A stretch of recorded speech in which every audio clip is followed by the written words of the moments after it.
ఎంఆర్పిఎస్ నాయకత్వాన్ని పిలిచి ఎస్సీ రిజర్వేషన్ల వర్గీకరణ అంశం ప్రస్తుతం ప్రకటించిన వర్గీకరణ అమలు కోసం లక్షల డప్పుల మాదిగల గుండె చప్పులు, కోట్లాది మంది ప్రజల ఆకాంక్షలు అనే అంశం మీద ఒక దేశంలో ప్రపంచంలో ఎక్కడ జరగని ఒక సాంస్కృతిక కార్యక్రమం జరగబోతున్న సమయంలో వాటి వివరాలను సమాజం ముందుంచడం కోసం, సమాజం నుంచి వస్తున్న కొన్ని ప్రశ్నలకు సమాధానం చెప్పడం కోసం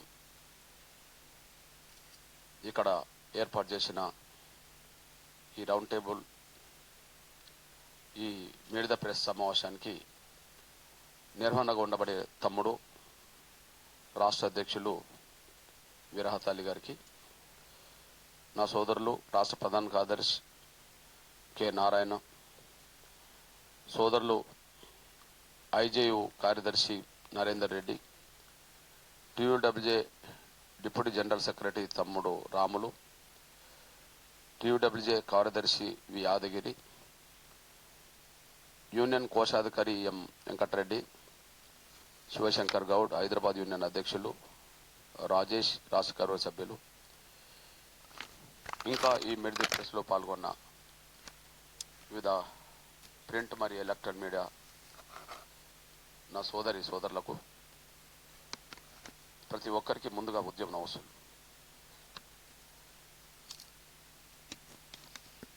ఈ కార్యక్రమానికి నన్ను పిలిచి 2 రోజుల క్రితం కేంద్ర ప్రభుత్వం ప్రకటించిన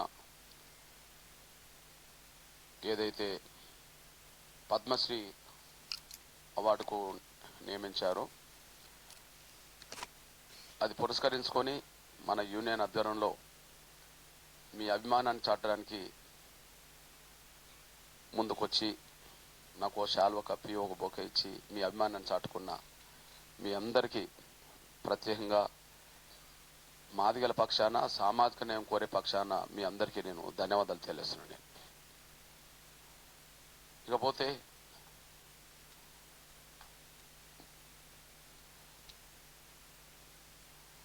ప్రస్తుతం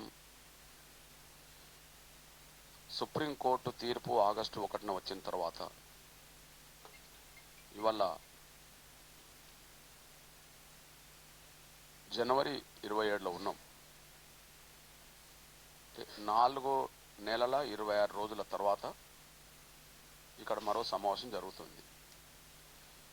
ఇప్పటికే వర్గీకరణ అంశం మీద వ్యతిరేకించే వర్గం వ్యతిరేకిస్తున్న క్రమంలో వర్గీకరణ జరగాల్సిందేనని చెప్పి, వర్గీకరణ జరగకపోవడం వల్ల నష్టపోతున్న వర్గాలన్నీ వర్గీకరణ కోరుకుంటున్న సమయంలో సమాజం కూడా ఎటుండాలనే విషయంలో సీరియస్గా చర్చ పెట్టుకుంటుంది. ఇది ముఖ్యమైన పాయింట్. సమాజం కూడా ఎటుండాలి అనే విషయంలో చర్చ జరుగుతుంది. ఈ చర్చలో మొదటి నుంచి ఇప్పటి వరకు ఎస్సీ రిజర్వేషన్ల వర్గీకరణ జరగాల్సిందేననేది సమాజంలో ఉండబడి మొత్తం అన్ని వర్గాల అభిప్రాయం. రాష్ట్రంలో ఉండబడే 59 కులాల్లో తమ జనాభా కంటే మించి లబ్ధి పొందిన వర్గం, ఆ వర్గంలో కొంతమంది స్వార్థపరులు వర్గీకరణ జరగనీయం, సుప్రీంకోర్టు తీర్పును మేము ఒప్పుకోమని చెప్పి మాట్లాడుతున్నారు. నష్టపోయిన వర్గాల్లో మాదిగలతో పాటు మిగతా 57 కులాలు కూడా ఉన్నాయి. అంటే మొత్తం 58 కులాలు. ఆ 58 కులాలు వర్గీకరణ కోరుకుంటున్నాయి. అంటే వ్యతిరేకించే వర్గం ఒక వర్గం, ఆ వర్గంలో కొంతమంది స్వార్థపరులు. అది అందరినీ అనలేం. కోరుకుంటున్న వాళ్ళు మాత్రం 58 కులాలు అనే విషయం స్పష్టంగా అర్థమైపోయింది. రెండో విషయం, వర్గీకరణ న్యాయమా కాదనే విషయం ఇప్పటికే తేల్చుకున్నాయి కమిషన్లన్నీ. 65లో వేసిన ప్రధానమంత్రిగా పనిచేసిన స్వర్గీయ లాల్ బహదూర్ శాస్త్రి గారు వేసిన లోకూర్ కమిటీ మొదలుకొని, చంద్రబాబు నాయుడు గారు ప్రభుత్వం వేసిన రామచంద్ర కమిషన్ మొదలుకొని, మన్మోహన్ సింగ్ గవర్నమెంట్ వేసిన ఉషా మేరా కమిషన్ వరకు దేశంలో ఆయా రాష్ట్రాల్లో ఈ సమస్య ఉత్పన్నమైనప్పుడు వాళ్ళు వేసిన కమిషన్లు,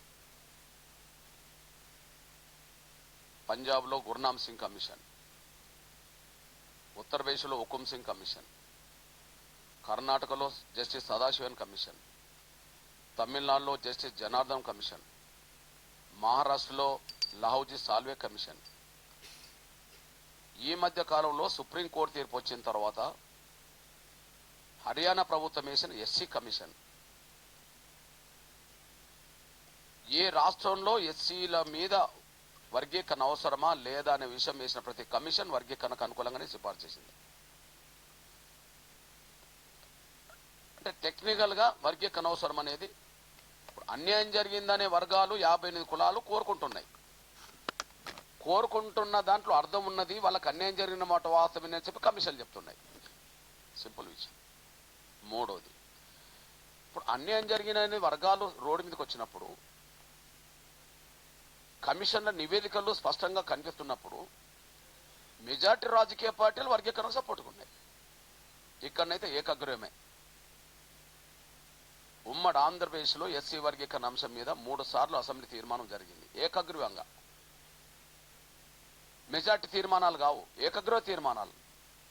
అందులో మాల ఎమ్మెల్యేలు కూడా ఉన్నట్టే కదా. కాంగ్రెస్ పార్టీలో ఉన్నా, బీఆర్ఎస్లో ఉన్నా, ఇంకోటి ఉన్నప్పుడు టీడీపీ గవర్నమెంట్లో ఉమ్మడి ఆంధ్రప్రదేశ్లో ఎస్సీ వర్గీకరణ తీర్మానం జరిగింది, ఏకగ్రీవమే కదా. మరి టీడీపీలో ఎమ్మెల్యేలు మాలలు లేరా, మంత్రులు లేరా? ఉన్నారు. ఏనాడు వ్యతిరేకించలే. రెండోది, స్వర్గీయ వైఎస్ రాజశేఖర రెడ్డి గారి హయాంలో ఉమ్మడి ఆంధ్రప్రదేశ్లో మళ్ళీ అసెంబ్లీ తీర్మానం జరిగింది, ఏకగ్రీవమే. పోనీ మన తెలంగాణ రాష్ట్రంలో 2014లో గౌరవ కేసీఆర్ గారు ముఖ్యమంత్రి ఉన్న కాలంలో ఎస్సీ వర్గీకరణకు తీర్మానం జరిగింది, ఏకగ్రీవమే. టీఆర్ఎస్లో మాల ఎమ్మెల్యేలు, కాంగ్రెస్లో మాల ఎమ్మెల్యేలు, టీడీపీలో మాల ఎమ్మెల్యేలు, ఏ పార్టీలో ఉన్నా మాల ఎమ్మెల్యేలు కూడా వర్గీకరణ సపోర్ట్ చేశారు. మెజార్టీ పార్టీల అభిప్రాయం కాదు, అన్ని పార్టీల అభిప్రాయం వర్గీకరణకు అనుకూలంగా. నాలుగోది, ఈ రాష్ట్రానికి ప్రాతినిధ్యం లేని రాజకీయ పార్టీలు బయట ఉన్నాయనుకుందాం. ఇక్కడ జేడీఎస్ లేదు, జేడీఎస్ సమర్థించింది. డిఎంకే ఇక్కడ లేదు, డిఎంకే అక్కడ అమలు చేస్తుంది. ఆప్ ఇక్కడ లేదు, ఆప్ పంజాబ్లో అమలు చేస్తున్నది. ఎన్సీపీ ఇక్కడ లేదు, ఎన్సీపీ శరద్ పవార్ గారు సపోర్ట్ చేశారు. శివసేన ఇక్కడ లేదు, శివసేన లేఖ రాసింది. అస్సాం గణ పరిషత్ ఇక్కడ లేదు, అకాలీదళ్ ఇక్కడ లేదు, వాళ్ళు లేఖలు రాశారు. లల్లు ప్రసాద్ పార్టీ ఇక్కడ లేదు, లల్లు ప్రసాద్ లేఖ రాశాడు. అంటే దేశవ్యాప్తంగా ఇక్కడ మన ఉమ్మడి ఆంధ్రప్రదేశ్లో కానీ లేదా తెలంగాణ రాష్ట్రంలో కానీ ప్రాతినిధ్యం కూడా చట్టసభలో లేని పార్టీలు కూడా ఇక్కడనో వన్ సైడ్, దేశంలో మెజార్టీ రాజకీయ పార్టీలు అయిపోయిన వన్ సైడ్ ఉన్నది. నాలుగు, ఈ దేశంలో మొదటి పౌరులు ఎవరంటే రాష్ట్రపతి అంటాం. ఈ దేశంలో మొదటి పౌరుడు అంటే రాష్ట్రపతి అంటాం. ఎస్సీ వర్గీకరణ మీద రాష్ట్రపతి అభిప్రాయం కూడా కోరింది రాష్ట్ర ప్రభుత్వం 99లో. ఎస్సీ వర్గీకరణ మీద రాష్ట్రపతి అభిప్రాయం కోరింది. రాష్ట్రపతి మళ్ళీ దళితుడై ఉండి కాంగ్రెస్ కేఆర్ నారాయణ గారు ఎస్సీ వర్గీకరణ జరగాల్సిందే, రాష్ట్రాలు చేసుకోవచ్చని నిర్దిష్టమైన అభిప్రాయం వ్యక్తం చేసిండు డిసెంబర్ 2, 1999లో. రాష్ట్రపతి వ్యక్తం చేసిన తర్వాతనే ఎస్సీ వర్గీకరణ ఇక్కడ 4 ఏళ్ళు అమలు జరిగింది. అంటే దేశ ప్రథమ పౌరులు వర్గీకరణ సపోర్ట్ చేశారు. ఓకే, యూపీఏ గవర్నమెంట్ ఉన్నప్పుడు ఎస్సీ వర్గీకరణ మీద ఒక కమిషన్ పడ్డది. ఎందుకు వేస్తారు కమిషన్? అన్యాయం జరిగిన వర్గాలకు న్యాయం జరగడం కోసం కమిషన్ వేశారు. మరి అప్పుడు ఎవరు? మన్మోహన్ సింగ్ గారు ప్రధానమంత్రి. పోనీ ఇప్పటి ప్రధానమంత్రి, ఎన్డీఏకి సంబంధించిన, బీజేపీకి సంబంధించిన ఇప్పటి ప్రధానమంత్రి గౌరవం నరేంద్ర మోడీ గారు మాదిగల మీటింగ్కే వచ్చి ఎస్సీ వర్గీకరణ న్యాయమే, మీకు అండగా నిలబడతాము, సుప్రీంకోర్టులో ఈ కేసు పెండింగ్లు ఉన్నది కాబట్టి, సుప్రీంకోర్టులో ఈ కేసు పెండింగ్లు ఉన్నది కాబట్టి కేంద్ర ప్రభుత్వం సుప్రీంకోర్టుకు ఎస్సీ వర్గీకరణకు అనుకూలంగా అఫిడవిట్ ఇస్తుంది. మా తరఫున మీకు న్యాయం చేయడానికి సుప్రీంకోర్టుకు మేము చెప్పాల్సింది చెప్తాం. మా న్యాయ వ్యవస్థ అంతా వర్గీకరణకు అనుకూలంగా అక్కడ పనిచేస్తామని చెప్పారు. ఆ పని చేశారు. అంటే ఎస్సీ వర్గీకరణ అంశం కేంద్రం పరిధిలోకి వెళ్ళిన కాడి నుంచి అటు యూపీఏ గవర్నమెంట్కు నాయకత్వం వహించిన ప్రధానమంత్రి ఒప్పుకున్నట్టే, ఎన్డీఏ ప్రభుత్వానికి నాయకత్వం వహిస్తున్న నరేంద్ర మోడీ గారు ఒప్పుకున్నారు. అంటే ప్రధానమంత్రులు వర్గీకరణకు అనుకూలంగా. ఇకపోతే ఈ దేశంలో అత్యున్నత న్యాయ వ్యవస్థ సుప్రీంకోర్టు. సుప్రీంకోర్టుకు బాస్ చీఫ్ జస్టిస్. 2004లో 5 జడ్జీలు ఇచ్చిన స్టేట్కు పవర్ లేదనే తీర్పు అది సరికాదు. ఆర్టికల్ 341 క్లాజ్ 1 క్లాజ్ 2కు వర్గీకరణకు సంబంధం లేదు. ఒక కులాన్ని చేర్చాలన్నా ఒక కులాన్ని తొలగించాలన్నా అది ఆర్టికల్ 341 2కు వస్తుంది, వర్తిస్తుంది. కానీ రాష్ట్ర ప్రభుత్వాలు ఇచ్చే రిజర్వేషన్లు ఎవరికి అన్యాయం జరిగినా సరి చేసుకునే అధికారం ఆర్టికల్ 15, 16 ప్రకారంగా 14, 15, 16 ప్రకారంగా రాష్ట్రాలకి ఏమున్నదని చెప్పి నిర్దిష్టమైన తీర్పు చెప్పింది. అంటే అత్యున్నత న్యాయ వ్యవస్థ వర్గీకరణ సపోర్ట్ చేస్తుంది. నేను మీ ముందు పెడుతున్నది ఎందుకంటే ఇవన్నీ ఎస్సీలో 59 కులాలు అయితే 58 కులాలు వర్గీకరణ కోరుకుంటున్నాయి. కమిషన్లన్నీ వర్గీకరణ సపోర్ట్ చేసినాయి. మెజార్టీ రాజకీయ పార్టీలు దేశంలో, ఇక్కడ అన్ని పార్టీలు రాష్ట్రంలో వర్గీకరణ సపోర్ట్ చేస్తున్నాయి. రాష్ట్రపతులు వర్గీకరణ సపోర్ట్ చేశారు, ప్రధానమంత్రులు వర్గీకరణ సపోర్ట్ చేశారు, కోర్టు వర్గీకరణ సపోర్ట్ చేసింది. నేను అడుగుతున్నది ఏంటంటే టీయూడబ్ల్యూజే ఎటువైపు ఉన్నదే అని.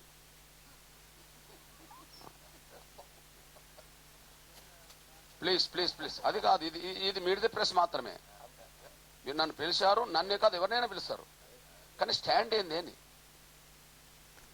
ప్లీజ్ ప్లీజ్ ప్లీజ్ స్టాండ్ తీర్మానం రావనియండి. ఇక ఈ ఉద్యమంలో భాగస్వాములు కాండి. ఎందుకు నేను ఈ మాట మాట్లాడుతున్నంటే మన తెలుగు నేల మీద 2 ఉద్యమాలే బలమైనవి. ఒకటి తెలంగాణ రాష్ట్ర ఉద్యమం, అంతకు ముందు నుంచే మొదలైన ఎంఆర్పిఎస్ ఉద్యమం. ప్రధానంగా 2వ విడతగా ఉద్యమం 2001 నుంచి ప్రారంభమై 2013-14 నాటి క్లోజ్ అయిపోయి అనుకుందాం. కానీ ఎంఆర్పిఎస్ 94 నుంచి నిరవధికంగా గ్యాప్ లేకుండా నాన్ స్టాప్గా ఉద్యమం అయితే 30 ఏళ్ళు చేసింది కదా. తెలంగాణ రాష్ట్ర ఉద్యమం జరుగుతున్న సమయంలో ప్రతి సంఘం, ప్రతి పార్టీ, ప్రతి వ్యక్తి నువ్వు అటా ఇటా తెలుసుకున్నది. ప్రతి సంఘం, ప్రతి పార్టీ, ప్రతి వ్యక్తి నువ్వు అటా ఇటా తెలుసుకున్నారు. ఆ లెక్కల్లో టీయూడబ్ల్యూజే కూడా తెలంగాణ రావాల్సిందే, సమాఖ్యాంధ్ర నినాదం తప్పు అని చెప్పగలిగింది, ఉద్యమంలో భాగస్వామి కలిగింది, సాధించడంలో భాగస్వామి అయింది. ఇప్పుడు చెప్పాల్సింది, ఉద్యమంలో భాగస్వాములు కావాల్సింది, సాధించి పెట్టాల్సింది టీయూడబ్ల్యూజే. అది మాత్రం మీ నుంచి కోరుతున్న ధన్యవాదాలు. ముందు కోరేది అది నంబర్ 1. అందరు తెలుసుకునే కాడికి వచ్చినప్పుడు మనం కూడా తెలుసుకోవాల్సిందే. కానీ ఖచ్చితంగా మొదటి నుంచి సామాజిక న్యాయం వైపు, ప్రజాస్వామిక ఉద్యమాల వైపు, అన్యాయం జరిగిన ఎవరికైనా వాళ్ళ వైపు నిలబడే ఆలోచన వైపు మొదటి నుంచి టీయూడబ్ల్యూజే నిర్దిష్టమైన పాత్ర పోషిస్తుంది. కనుక ఇక్కడ కూడా ఒక నిర్దిష్టమైన నిర్ణయంతో ఉద్యమంలో భాగస్వాములు కావాలని, లక్ష్య సాధనను సాధించేంత వరకు ఖచ్చితంగా అందులో ప్రధాన భూమిక పోషించాలని చెప్పి నేను విరహతలకి అన్నకు నేను విజ్ఞప్తి చేస్తున్నాను. నేను రామనారాయణ ఓకే సంఘం తరఫున. ఇకపోతే ఇప్పుడు ఎందుకు రేపు ఫిబ్రవరి 7న లక్షల డప్పులతో మాదిగల గుండె చప్పుళ్ళు లేదా వర్గీకరణ కోరుకునే వాళ్ళ గుండె చప్పులు 58 కులాల కోట్ల మంది ఆకాంక్షలు. ఎందుకంటే వర్గీకరణను కోరుకుంటున్నది ఇప్పుడు అన్ని వర్గాలు అయిపోయినప్పుడు, ఇప్పుడు 1 గంట తర్వాత మళ్ళీ బ్రాహ్మణ వైశ్యుల మద్దతు సమావేశం ఉన్నది. కోట్ల గొంతుల ఆకాంక్షలు ఇప్పుడు ఇది. దానికోసం ఫిబ్రవరి 7 నిర్ణయం తీసుకున్నాం. అసలు ఎందుకు తీసుకోవాల్సి వచ్చింది? బహుశా ఇప్పుడు అన్న చెప్పినట్టుగా ప్రపంచంలో వాయిద్యాలు ఉన్నాయి, మన దేశంలో వాయిద్యాలు ఉన్నాయి, చాలా కులాలకు కూడా వాయిద్యాలు ఉన్నాయి. ఓకే, పురాతన కాలం నుంచి ఉండబడే వాయిద్యం మాదిగలకు డప్పు. మీరు ఈ రూపం రాకముందే మీ రూపాన్ని మేము డప్పు రూపంగా ప్రదర్శించాము. మీడియా అనేది రాకముందు, print and electric media, social media రాకముందు వందల సంవత్సరాల క్రితమే ఈ సమాజానికి సమాచారం అందించిన తొలి జర్నలిస్టు డప్పు కదా. అది సమాచారం అందించింది. సావులకు, బతుకులకు, పండుగలకు, అన్నిటికీ శుభ అశుభ కార్యక్రమాలన్నిటికీ అది తమ పాత్ర పోషించింది. చాటింపు ద్వారా పోషించింది. బహుశా ప్రపంచం మొత్తం మీద వాయిద్యాలు ఉన్నాయి. దేశంలో చాలా కులాల వాయిద్యాలు ఉన్నాయి. కానీ ఇప్పుడు వాయిద్యమే ఒక ఉద్యమంగా మారేది మాత్రం దండోర ద్వారా మాత్రం. వాయిద్యమే ఉద్యమంగా మారుతుంది. మాదిగల ఆకాంక్షలు ఇప్పుడు డప్పు ద్వారానే, ఆ దరువు ద్వారానే ప్రపంచానికి ఆకాంక్షలు తెలియజెప్పాలనే దాని మీదనే 1,00,000 డప్పులు అనుకున్నాం. కానీ అది లక్షలుగా మారింది కాబట్టి జరగబోతుంది. ప్రపంచంలోనే నేను అనుకుంటున్నా మొదటి సాంస్కృతిక ఉద్యమం జరగబోతుంది హైదరాబాద్లో ఇంకొక 10 రోజుల్లో. ఇవాళ 27 10 రోజుల్లో. ఎందుకు చేయాలా? ఇప్పుడు అవసరం ఎందుకు వచ్చింది? సుప్రీంకోర్టు తీర్పు తర్వాత అవసరం రావద్దు. సుప్రీంకోర్టు తీర్పు తర్వాత మేము రోడ్డెక్కే అవసరం రావద్దు. ఎందుకు రావద్దు? సుప్రీంకోర్టు తీర్పు గత తీర్పును రద్దు చేసింది. ఇది అర్థం చేసుకోవాలి. ఎస్సీ రిజర్వేషన్ల వర్గీకరణ 2000 సంవత్సరం నుంచి 2004 నవంబర్ 5 వరకు అమలు జరిగింది. రాష్ట్రపతి 99 డిసెంబర్ 2వ తారీఖు నాడు రాష్ట్ర ప్రభుత్వానికి వర్గీకరణ చేసుకోవచ్చు అని చెప్పి సిఫార్సు చేసినాక ఆ కసరత్తు చేసి కేబినెట్ తీర్మానం చేసి జీవో తీసుకొచ్చింది 2000 సంవత్సరం ప్రారంభంలో. అంటే ఒక నెల తర్వాత అనుకుందాం. 2000 సంవత్సరం నుంచి 2004 నవంబర్ 5 వరకు వర్గీకరణ అమలు జరిగింది. కానీ రాష్ట్ర ప్రభుత్వాలకు అధికారం లేదని చెప్పి ఆనాడు 5 జడ్జీలు దాన్ని పక్కకు పెడితే ఆ తీర్పే తప్పని చెప్పి ఆ జీవోను పునరుద్ధరించింది. మళ్ళా ఇప్పుడు ఆ తీర్పును పక్కకు పెట్టింది కదా. అంతకంటే పై బెంచి 5 జడ్జీలతో కూడిన రాజ్యాంగ ధర్మాసనం వర్గీకరణను తప్పుపట్టింది. అంటే స్టేట్ పవర్ లేదని తప్పుపట్టింది టెక్నికల్గా. మరి మొన్న జడ్జిమెంట్ ఏం చెప్పింది? లేదా తీర్పు కరెక్ట్ కాదు, ఆర్టికల్ 341కు దీనికి సంబంధం లేదు, ఒక కులాన్ని తొలగించలేదు, 59 కులాల నుంచి ఒక కులాన్ని తొలగించలేదు, లేదా 59 కులాల్లో ఇంకో కులాన్ని తీసుకొచ్చి కలపలేదు. కాబట్టి స్టేట్కి పవర్ ఉన్నమాట వాస్తవమని చెప్పేసింది. అంటే ఇప్పుడు ఏ చట్టం పునరుద్ధరించబడ్డట్టు? అంతకుముందున్న వర్గీకరణ చట్టం, రద్దయిన చట్టం పునరుద్ధరించబడ్డది. ఆటోమేటిక్గా పునరుద్ధరించబడాలి. ఎగ్జాంపుల్, తమిళనాడులో గట్లనే పునరుద్ధరించబడ్డది, వర్గీకరణ అమలు జరుగుతుంది. పంజాబ్లో గట్లనే పునరుద్ధరించబడ్డది, వర్గీకరణ అమలు జరుగుతుంది ఇప్పటికీ. హర్యానాలో అంతకుముందు లేనిది ఇప్పుడు మన వర్గీకరణ అమలు చేస్తుండ్రు. 10 రోజుల్లో కమిటీ వేశారు, 10 రోజులు రిపోర్ట్ చేసుకున్నారు, వర్గీకరణ మొదటి క్యాబినెట్లోనే అమలు చేస్తున్నారు. మరి ఇక్కడ సుప్రీంకోర్టు తీర్పు ప్రకారంగా అంతకుముందున్న చట్టం పునరుద్ధరించబడ్డది. దానికి అనుగుణంగా రేవంత్ రెడ్డి గారు కూడా మాట్లాడాడు. ఏం మాట్లాడాడు? భారతదేశంలోనే అన్ని రాష్ట్రాల కంటే ముందు తెలంగాణలో అమలు చేస్తాము అని అన్నాడు. ఇది బయట మాట్లాడింది కాదు కదా, శాసనసభలోనే మాట్లాడింది కదా. బయట శాసనసభలో మాట్లాడింది కదా. రెండోది, అంతకుముందున్న నోటిఫికేషన్లో కూడా వర్గీకరణ వర్తింపజేస్తుందని కూడా చెప్పేశాడు. రద్దయిన చట్టంలో అంతకుముందున్న నోటిఫికేషన్లు కూడా వర్తింపజేసిండ్రు. ఎగ్జాంపుల్, గత చంద్రబాబు నాయుడు గారి ప్రభుత్వం 2000 సంవత్సరంలో చట్టం తెచ్చింది అనుకుందాం వర్గీకరణ. 99లో నోటిఫికేషన్లు వచ్చినాయి వాటికి కూడా, 98లో నోటిఫికేషన్లు వచ్చిన వాటికి కూడా ఆ 2000 సంవత్సరంలో వర్తింపజేశారు. అప్పటికి ఉద్యోగుల ప్రక్రియ ఎక్కడ మిగిలినా ఆ మిగిలిన దానికి చట్టం వర్తింపజేశారు. రేవంత్ రెడ్డి గారికి అదే మాట అన్నాడు. దానికి ఆర్డినెన్స్ తీసుకొస్తామని చెప్పేశాడు. అంటే 3 మాటలు. నంబర్ 1, భారతదేశంలో అందరికంటే ముందు అమలు చేస్తామని మాట. రెండోది, గత నోటిఫికేషన్లు కూడా వర్గీకరణ వర్తింపజేస్తామన్నమాట. మూడోది, ఆర్డినెన్స్ తీసుకొస్తామన్నమాట.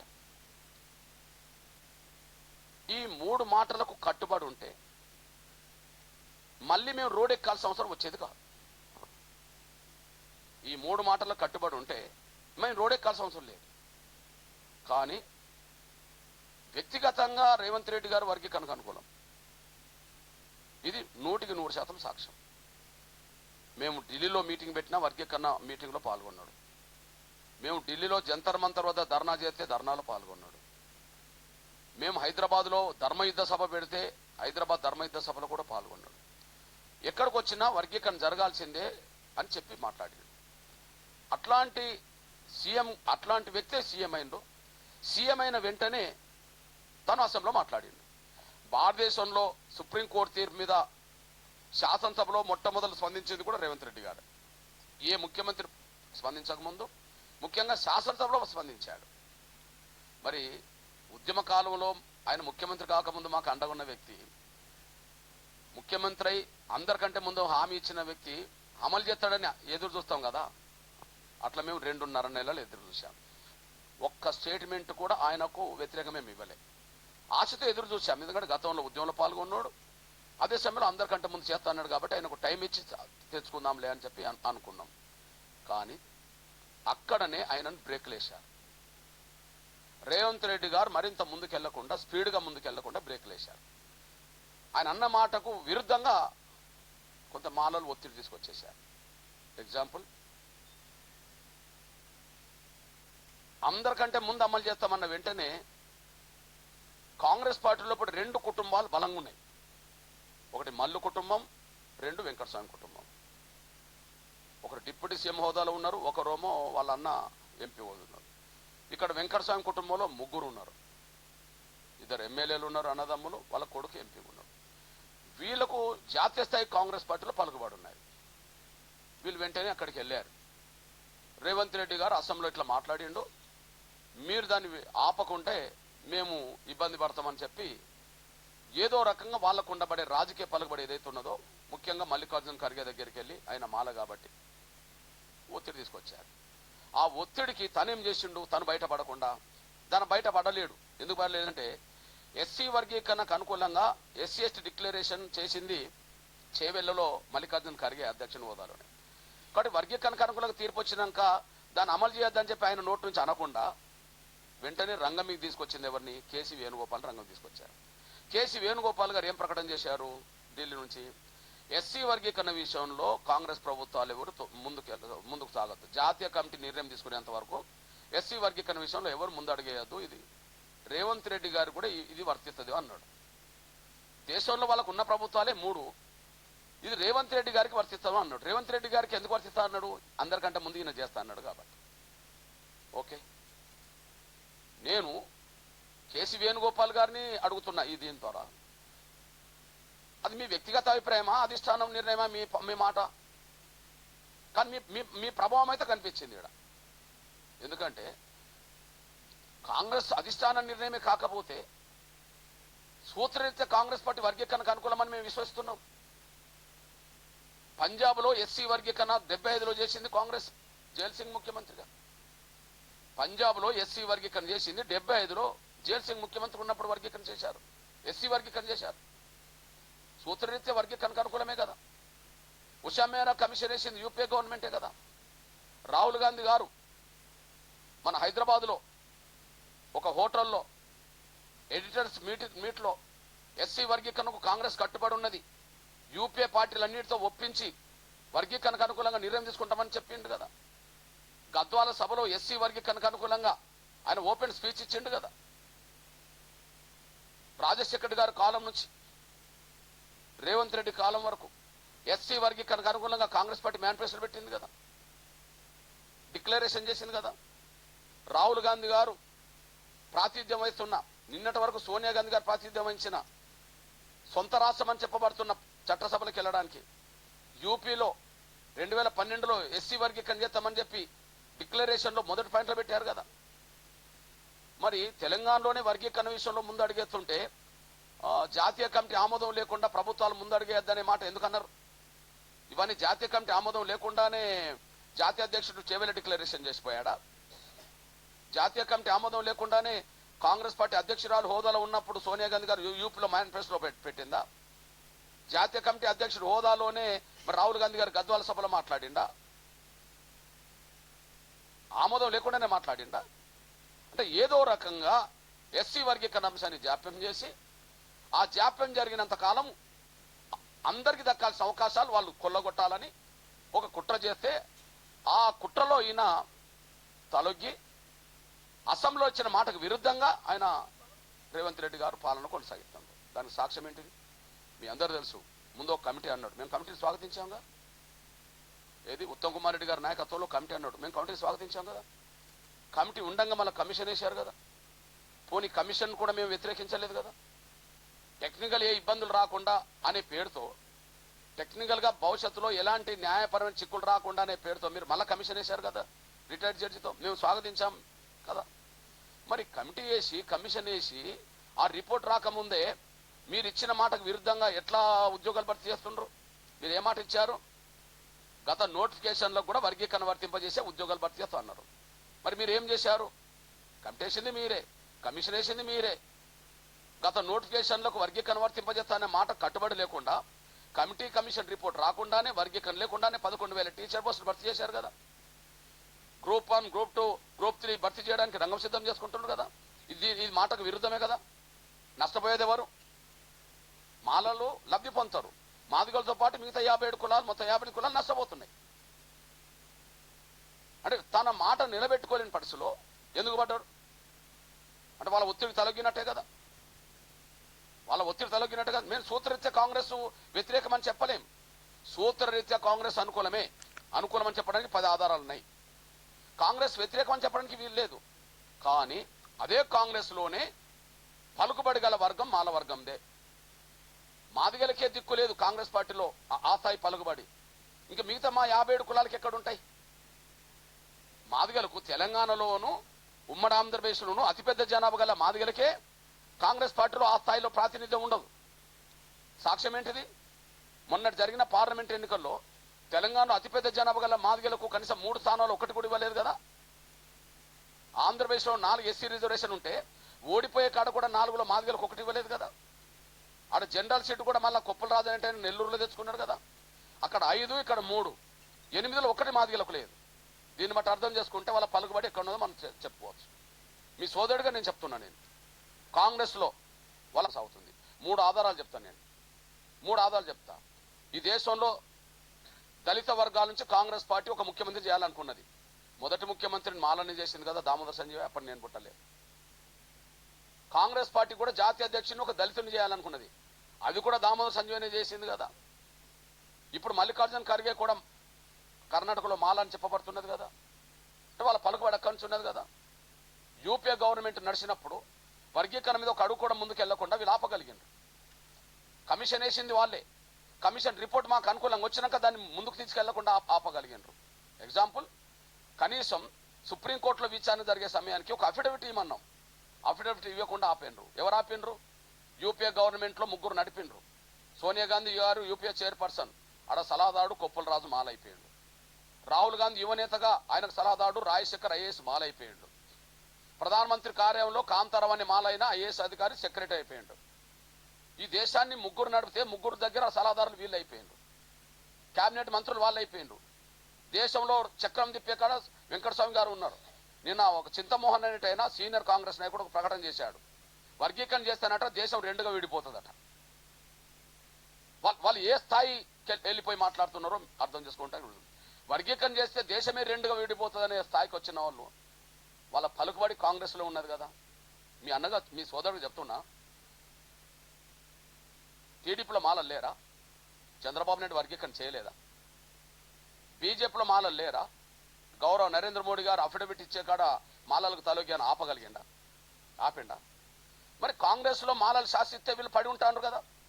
రేవంత్ రెడ్డి గారు వాళ్ళ ఒత్తిడికి తలొగ్గే కదా ఇప్పుడు నోటిఫికేషన్లకు వర్గీకరణ వర్తింపజేయకుండా ఉద్యోగాలు భర్తీ చేసింది. ఇంకా భర్తీ చేస్తామంటుండ్రు కదా. ఇట్లాంటి పరిస్థితుల్లో ఒకవైపు మాదిగలు కండ్ల ముందు నష్టపోతుండ్రు, మా 57 కులాలు మళ్ళీ కండ్ల ముందు నష్టపోతున్నాయి. బాధ ఏంటంటే సుప్రీంకోర్టు తీర్పు వచ్చిన తర్వాత కూడా అది అమలు కాకుండా 4 నెలలు 25 రోజులు గడిచిపోయింది కదా. ఒక విషయం గుర్తు చేస్తున్నా, 2004లో సుప్రీంకోర్టు తీర్పు అంతకుముందున ఎస్సీ వర్గీకరణ చట్టాన్ని రద్దు చేసింది అనుకుందాం. సుప్రీంకోర్టు తీర్పు వచ్చిన 24 గంటల్లోనే రద్దు చేయించుకున్నారు వీళ్ళు. సుప్రీంకోర్టు తీర్పే ఫైనల్ కాబట్టి సుప్రీంకోర్టు ఎస్సీ వర్గీకరణను తప్పుపట్టింది. అంటే టెక్నికల్గా రాష్ట్రాలకు అధికారులు తప్పుపట్టింది కాబట్టి చంద్రబాబు తీసుకున్న ఒక చట్టాన్ని వెంటనే రద్దు చేయమంటే 24 గంటల్లో రద్దు చేశారు. అంటే సుప్రీంకోర్టు తీర్పు ఎస్సీ వర్గీకరణకు వ్యతిరేకంగా వస్తున్నామో 24 గంటల్లో ఆ వర్గీకరణ వ్యతిరేక తీర్పును అమలు చేసుకొని వర్గీకరణ రద్దు చేశారు. అదే సుప్రీంకోర్టు అంతకంటే అత్యున్నత ధర్మాసనము వర్గీకరణ కరెక్టే అంటే దాన్ని మాత్రం అమలు కాకుండా అడ్డుపడుతుండ్రు.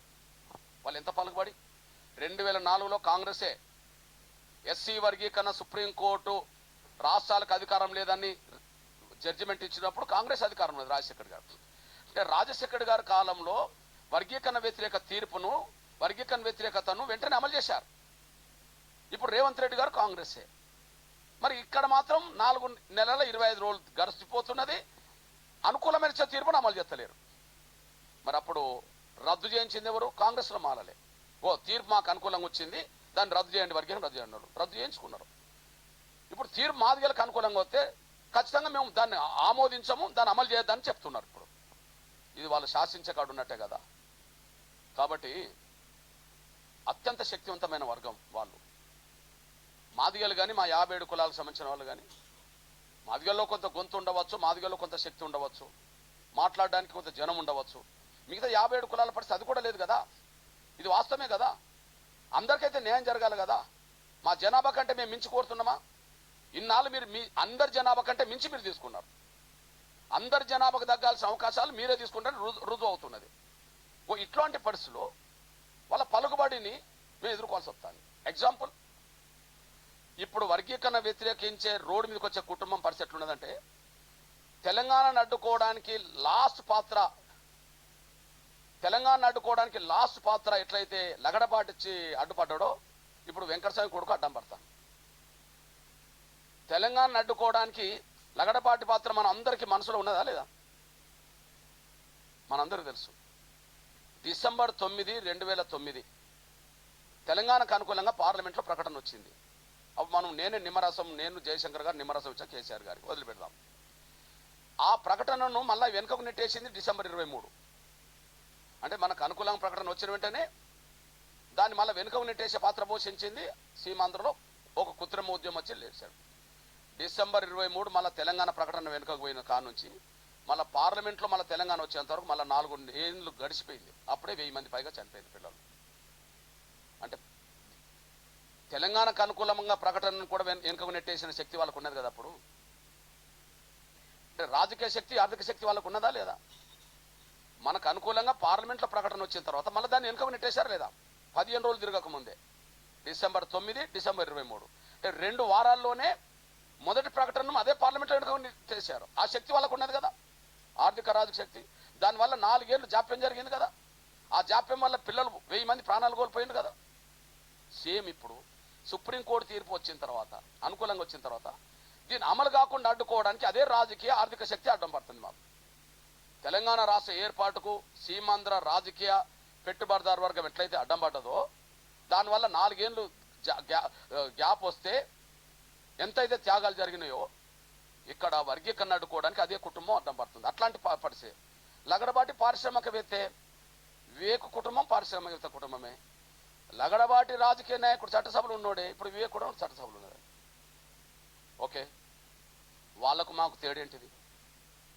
వాళ్ళు ఏకకాలంలో చట్టసభలో 3 పదవులు ఉన్నాయి.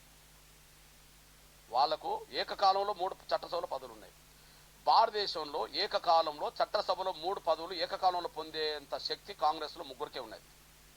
అది ఒకరి సోనియా గాంధీ కుటుంబం అయితే, 2 మాల కుటుంబాలే. మళ్ళా భారతదేశంలో ఏకకాలంలో చట్టసభలో 3 పదవులు పొందేంత శక్తి వరకు ఉన్నదంటే వాళ్ళకే ఉన్నది, సోనియా గాంధీ కుటుంబంతో. ఇప్పుడు సోనియా గాంధీ గారు ఉన్నారు. అసలు వాళ్ళ తీర్మానం ఒకటి ఉన్నది, మీ దృష్టికి తీసుకొస్తాను. రాజస్థాన్లో ఒక తీర్మానం చేశారు వాళ్ళ జాతీయ కమిటీ CWC. ఏం తీర్మానం చేసింది? కాంగ్రెస్ పార్టీలో ఒక కుటుంబంలో ఒకరికే చట్టసభలో 10 ఉండాలి అని చెప్పి దాన్ని వాళ్ళే ఉల్లంఘించిండ్రు. వాళ్ళ కుటుంబం కోసం అనుకుందాం. సోనియా గాంధీ రాజ్యసభ సభ్యురాలు, రాహుల్ గాంధీ లోక్సభ సభ్యుడు, ప్రియాంక గాంధీ లోక్సభ సభ్యురాలు. వాళ్ళ తీర్మానం ఏంటిది? వాళ్ళ తీర్మానం ఒక కుటుంబంలో ఒకరికే 10. జరిగింది ఏంటిది? అది మాకు వర్తించదని వాళ్ళు చెప్పుకున్నారు. అందరికి వర్తించాలి కానీ మాకు కాదని చెప్పుకున్నారు. 3 తెచ్చుకున్నారు. ఆ తర్వాత మళ్ళీ అట్లా ఏకకాలంలో 3 పదవులు పొందేంత శక్తి మళ్ళీ దేశంలో కాంగ్రెస్లో మాలలకే ఉన్నది. ఇప్పుడు మల్లికార్జున ఖర్గే కాంగ్రెస్ పార్టీ అధ్యక్షుడే కాదు జాతీయ స్థాయికి, ఆయన రాజ్యసభ ప్రతిపక్ష నాయకుడు. వాళ్ళ కొడుకు ఇప్పుడు సిద్ధరామయ్య గవర్నమెంట్లో మంత్రి. వాళ్ళ అల్లుడు బిడ్డనిచ్చిన భర్త, వాళ్ళ అల్లుడు గుల్బర్గా ఎంపీ, ముగ్గురు ఉన్నారు. ఓకే, మళ్ళీ ఇదే తెలంగాణకు వస్తే మన మాలలోనే ముగ్గురు ఉంటారు. సహజంగా కాంగ్రెస్ అంటే రెడ్ల ఆధిపత్యం ఉన్నది అంటారు, సహజమే.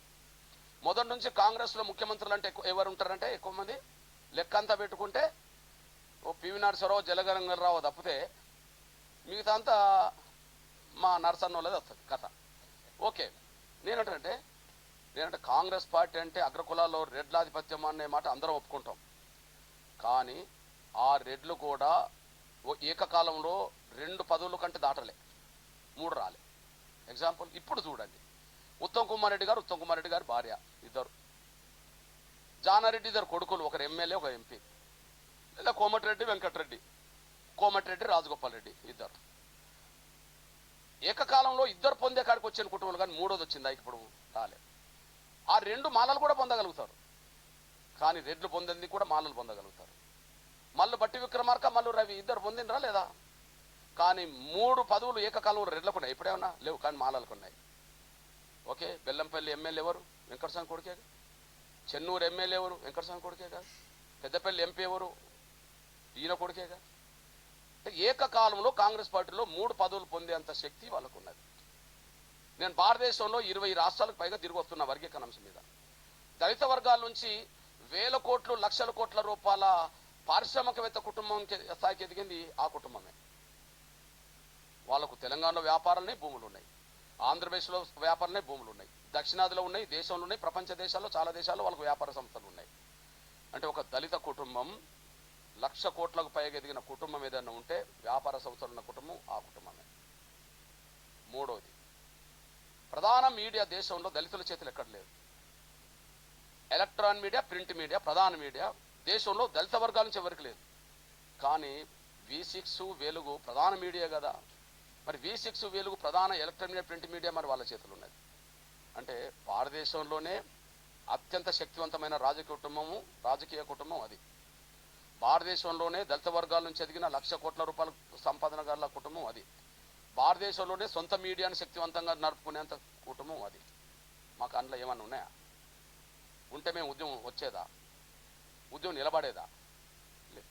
ఇట్లాంటి సమయంలో మళ్ళా చెప్తున్నాం, కాంగ్రెస్ పార్టీ సూత్రరీత్యా వర్గీకరణకు అనుకూలమే. కానీ ఏ పార్టీలో లేనంత కాంగ్రెస్లో మాలల పలుకుబడి మాత్రమే, కాంగ్రెస్లోనే మాలల పలుకుబడి ఉంటాయి. ఆ పలుకుబడికి తలొగ్గడం వల్లనే జాప్యం జరుగుతుంది. 3 కారణాలు. సుప్రీంకోర్టులో ఆనాడు అఫిడవిట్ ఇవ్వకపోవడానికి కారణం యూపీఏ గవర్నమెంట్ ఉన్నప్పుడు వీళ్ళ ఒత్తిడే. ఆనాడు తీర్పు ప్రకారం పార్లమెంట్లో బిల్లు పెట్టాలి, బిల్లు పెట్టద్దని అడ్డం పడ్డది వీళ్ళే. ఆనాడు 2004 తీర్పు ప్రకారం రాష్ట్రాలకు అధికారం లేదు, పార్లమెంట్కు ఉన్నది అన్నప్పుడు పార్లమెంట్లో బిల్లు పెట్టకుండా అడ్డం పడ్డది వాళ్ళే కదా. ఈ 20 ఏళ్ళు మేము చెలో డీల్ ఎందుకు పిలుపునిచ్చాం? మరి మేము పార్లమెంట్లో బిల్లు పెట్టమని చెలో డీల్ ఇచ్చాం. ఎందుకంటే అప్పటి తీర్పు ప్రకారం 2004 తీర్పు ప్రకారం, అప్పటి తీర్పు ప్రకారం పార్లమెంట్లో బిల్లు పెట్టమని మేము పోరాటం చేశాం. మరి మాలమహానాడు పార్లమెంట్లో బిల్లు పెట్టద్దని కదా ఢిల్లీలో ఉద్యమాలు చేసింది. మా ప్రాణం ఉండగా పార్లమెంట్లో బిల్లు రానియమని చెప్పి హర్ష కుమార్ ప్రకటన చేశాడు కదా. వెంకటస్వామి రింగు తిప్పిండు కదా, వివేక్ అడ్డం పడ్డాడు కదా, చింతమోహన్ అడ్డం పడ్డాడు కదా, జేడీసీలం అడ్డం పడ్డాడు కదా ఆ రోజుల్లో. అంటే పార్లమెంట్లో బిల్లు కాకుండా అడ్డం పడ్డది వాళ్ళే, సుప్రీంకోర్టుకు అఫిడవిట్ కాకుండా అడ్డం పడ్డది వాళ్ళే. మన కళ్ళ ముందు కనిపిస్తున్న సత్యం. ఇప్పుడు అడ్డం పడుతున్నది వాళ్ళే. ఇట్లాంటి పరిస్థితుల్లో కాంగ్రెస్ పార్టీ సూత్రరీత్య వర్గీకరణకు అనుకూలమని ఆధారాలనే కానీ ఏ పార్టీలో లేనంత పలుకుబడి ప్రభుత్వాలను శాసించే కాడ వాళ్ళు ఉన్నారు. ఇప్పుడు రేవంత్ రెడ్డి గారి పరిస్థితి ఎట్లున్నదంటే, ఆయన వర్గీకరణకు అనుకూలంగా ఉన్నట్టుగానే ఉంటాడు, కానీ ఒక అడుగు కూడా ముందుకెళ్లే పరిస్థితి కనిపించట్లేదు. ఆ స్థాయిలో శాసిస్తున్నారు. మాలలనేసి కూడా మీద తీసుకొస్తాం. ఈ నేపథ్యంలోనే మాదిగల ఆవేదన, మిగతా 57 కులాల ఆవేదన, లక్షల డప్పుల గుండె చప్పులనే పేరుతో అన్ని వర్గాల మద్దతు ఉన్నది కాబట్టి కోట్ల మంది ఆకాంక్షలనే పేరుతో ఒక మహత్తరమైన సాంస్కృతిక కార్యక్రమం జరగబోతుంది. ఆ కార్యక్రమం అనేది వర్గీకరణ తక్షణం అమలు చేయించుకోవడం అనే ఒక డిమాండ్ తోటి తప్ప ఇంకోటి కాదు. పోరాటం చేసి సాధించింది కూడా అమలు కాకుండా అడ్డం పడతాను. మళ్ళీ చెప్తున్నా, 2004లో వర్గీకరణ రద్దు అయినప్పుడు నవంబర్ 5 రద్దు అవుతే వెంటనే రద్దు చేయమని డిమాండ్ చేశారు. ఇప్పుడు 2024లో వర్గీకరణకు అనుకూల తీర్పు వస్తే దాన్ని అమలు చేద్దని అంటాను. ఆనాడు తీర్పును 24 గంటలు అమలు చేయించుకున్నారు. ఈనాటి తీర్పును 4 నెలలు గడిచినా అమలు చేద్దాన్ని తీర్పు పెడుతున్నారు. ఎంత తొండేట! మన గ్రామాల్లో తొండేట అంటారు ఇదంతా కదా. అప్పుడేమో పార్లమెంట్లో బిల్లు పెట్టమని మేము పోతే బిల్లు పెట్టద్దని అన్నారు. ఇప్పుడు సుప్రీంకోర్టు తీర్పు స్టేట్కే పవర్ అనేది పార్లమెంట్ సంబంధం లేదంటున్నారు. ఇప్పుడు పార్లమెంట్ అయిపోయేదాం అంటారు. మళ్ళీ అడ్డం పడేది వాళ్ళే, అడ్డుకునేది వాళ్ళే. కాబట్టి దీన్ని దృష్టి పెట్టుకొని నేను నా మాల సోదరులకు అప్పీల్ చేస్తున్నా. అడ్డుకునేటోళ్లను వాళ్ళ దగ్గర మేము ఏనాడు రాజుపడం. అడ్డుకుంటామని ఎంతమంది పలుకుబడి ఉన్న వాళ్ళు మాట్లాడినా మేము ఎదుర్కొంటాం. ఎందుకు ఎదుర్కోవాలంటే ధర్మం మా వైపు ఉన్నది. వాళ్ళకు ఆర్థిక పలుకుబడి, రాజకీయ పలుకుబడి, మీడియా వాళ్ళకు ఉంటే ఉండవచ్చు. ధర్మం ఇటువైపు ఉన్నది, సమాజం ఇటువైపు ఉన్నది. తెలంగాణ అడ్డుకోవడానికి సీమాంధ్ర భూస్వామ్య పెట్టుబడిదారు వర్గం, రాజకీయ పలుకుబడిదారు వర్గం అడ్డం పడే ప్రయత్నం చేసింది. అంతిమంగా తెలంగాణ ఆపిందా? వర్గీకరణ రేపు ఆపుతారా? కాకపోతే ఈ లోపు జరిగే నష్టం జరుగుతుంది. ఆనాడు ఆపడం వల్ల ప్రాణాలు పోయినాయి, ఈనాడు ఆపుతుంటే మా ఉద్యోగాలు పోతున్నాయి. అంతే. ఆనాడు మన ప్రాణాలు పోయినాయి. ఒక 4 ఏళ్ళు ఆపితే 4 ఏళ్ళలో కదా ఎక్కువ మంది చనిపోయింది. ఇప్పుడు ఈ 4 నెలల్లో మా ఉద్యోగులు పోతలేవు. ఆనాడు ప్రాణాలు ఎందుకు పోయినాయి? ఇక తెలంగాణ రాదేమోనని చెప్పి డౌట్ పడ్డ ప్రతిసారి, ఆత్మస్థైర్యం కోల్పోయిన ప్రతిసారి పిల్లలు ఆత్మహత్యలు చేసుకున్నారు.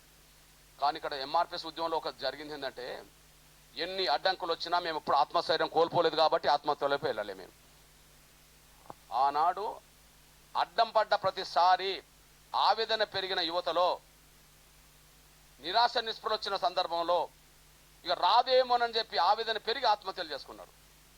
కానీ ఇక్కడ ఆకాంక్షను ఉన్నదే కానీ మేము ఎప్పుడు కూడా నిరాశ నిస్పృహలోకి వెళ్ళలేదు కాబట్టి, ఆత్మస్థైర్యం కోల్పోలేదు కాబట్టి ఇక్కడ ఆత్మహత్యల వైపు ఎంఆర్పిఎస్ ఉద్యమం మా కార్యకర్తలు ఎక్కడ మేము పోనీయవలేదు. ఇది మీకు అన్నముందు సత్యం. ఆత్మస్థైర్యంతో ఉద్యమం నడుస్తున్న పరిస్థితి కనిపిస్తున్నది. కానీ మా ఉద్యోగాలు పోతున్నాయి కదా. ఆనాడు ప్రాణాలు పోయినాయి, ఈనాడు ఉద్యోగాలు పోతున్నాయి. ఇప్పుడు 11,000 టీచర్ పోస్టులో 1650 టీచర్ పోస్టులు ఎస్సీలై ఉన్నాయి. అందులో 70-75% మిగిలిన 58 మాదిగలతో పాటు 57 కులాలకు రావాలి. వాళ్ళకి 25% రావాలి. 25% రావాల్సిన వాళ్ళు 75% తీసుకున్నారుగా మొన్న టీచర్ పోస్టుల భర్తీ కాడ. అంటే అర్థమైంది, అందరు అవకాశాలు వాళ్ళు కొల్లగొట్టినట్టే కదా. అంటే మా ప్రాణాలు పోతలేవు, పోడగొట్టుకోం మేము. ఎందుకంటే మేము ఆత్మస్థైర్యం కోల్పోతే కదా ఆత్మహత్యల వైపు వెళ్ళేది. మేము అది లేం. కానీ ఉద్యోగాలు పోతున్నాయి మా కళ్ళ ముందే. సుప్రీంకోర్టు తీర్పు అనుకూలంగా వచ్చిన తర్వాత కూడా మా ఉద్యోగాలు పోతుంటే మేము చూస్తూ ఊరుకోలేం కదా. ఆ చూస్తూ ఊరుకోలేమని చెప్పి మేము అన్న రోడ్లెక్కి వేరే తిరుగు చేస్తున్నామా? మీరు చూడండి. ఇప్పుడు మన పరేడ్ గ్రౌండ్లో ఏం మీటింగ్ పెట్టిండ్రో, ఆ మీటింగ్ పేరేంటిది? మాలల సింహగర్జన. మరి సింహాల మధ్యలో మేము అది జింకలు అనుకుందాం. ఇక సింహాల మధ్యలో జింకలు ఎట్లా కలిసి ఉంటాయి? ఇప్పుడు ఐక్యత అంటారు, మళ్ళీ వాళ్ళే సింహాలు అంటారు. ఇక సింహాలనే మాలలతో జింకలనే మాదిగలు మిగతా 57 కులాలు ఎట్లా కలిసి ఉంటాయి, ఎట్లా బతుకుతాయి? నంబర్ 1. డప్పు ప్రమాదమా, పర్షియల్ ప్రమాదమా? డప్పు ఒక విలేకరు పాత్ర పోషించింది సమాజానికి. డప్పు ఆనంద గడియల్లోనూ బాధాకరమ గడియల్లోనూ డప్పు తమ పాత్ర పోషించింది, సమాజానికి సేవ చేసింది. మేము డప్పుతో మా ఆవేదన చాటాలనుకుంటున్నాం. కానీ వాళ్ళు ఒక మీటింగ్ పెట్టడానికి ఇంకో పేరు పెట్టిండ్రు, 1,00,000 బరిసెలు 1,00,000 కర్రలు అని. 1,00,000 బరిసెలు 1,00,000 కర్రలు అని. మా ఆకాంక్ష చాటడానికి మా గొంతు సరిపోతలేదు, మా డప్పు ద్వారానన్నా ప్రపంచానికి ఆవేదన చాటాలని చెప్పి సమాజానికి ఉపయోగపడే డప్పునే మళ్ళీ ఉద్యమానికి మలుస్తున్నాం. కానీ వాళ్ళకి ఇక ఎవరి మద్దతు లేదు కాబట్టి ఇక కర్రలను బాకులు తీసుకొస్తామని వాళ్ళు అంటారు. వాళ్ళకి మద్దతు ఎవరు లేరు. ఎట్లాగో అంటే విచక్షణ కోల్పోతుండ్రు వాళ్ళు. మేము విచక్షణ నిన్నడు కోల్పోలేము. నా పాత్రికా మిత్రులారా ఒక్కసారి చూడండి, ఎప్పుడన్నా ఈ 30 ఏళ్ళలో అసలు అన్యాయం గురైంది మేమే కదా. ఆవేదన మాకే ఉన్నది కదా, సాధించుకునే పట్టుదల మాకే ఉన్నది కదా. ఎప్పుడన్నా వేదికల మీద తొడలు కొట్టామా? వాళ్ళు తొడలు కొడుతుండ్రు కదా. ఎప్పుడన్నా మీసాలు దువ్వామా? వాళ్ళు మీసాలు దూతుండ్రు కదా. వర్గీకరణ అడ్డుకునేటోళ్ళను తొక్కుకుంటా పోతామని ఎప్పుడన్నా అన్నమా? కానీ వర్గీకరణ అడుగుతే తొక్కుకుంటా పోతామని వాళ్ళు అంటారు కదా. మొన్న గోదావరిఖండ్లో ఒక మాల మహానాడు జాతీయ నాయకుడు అనే పేరుతో మందకృష్ణను త్వరలోనే రాళ్లతో కొట్టి చంపి రోజు దగ్గరకు వస్తుందని చెప్పి ప్రకటన చేశాడు కదా. అక్కడక్కడ కేసులు పడుతున్నాయి కదా. అంటే వాళ్ళు ఎటువైపోతారు? విచక్షణ కోల్పోతారు. విచక్షణ కోల్పోయి మీసాలు దూతుండ్రు, తొడలు కొడుతుండ్రు, తొక్కుకుంటా పోతాం అంటారు, అవసరం చంపుతామంటారు. ఇక ఉద్యమాన్ని నిలబెట్టాల్సింది, కాపాడాల్సింది, దాన్ని విజయం వైపు నడిపించి మాదిగా మా 57 కులాల బిడ్డలకు భవిష్యత్తునివ్వాల్సింది టీయూడబ్ల్యూజే అనే విషయం కూడా మీరు తీసుకుంటున్నాను. దానికి ఆ పాత్ర పోషించాలని కోరుతున్నాను. ధన్యవాదాలు. థ్యాంక్ యూ అన్నగారు. ఇప్పుడు చాలా స్పష్టంగా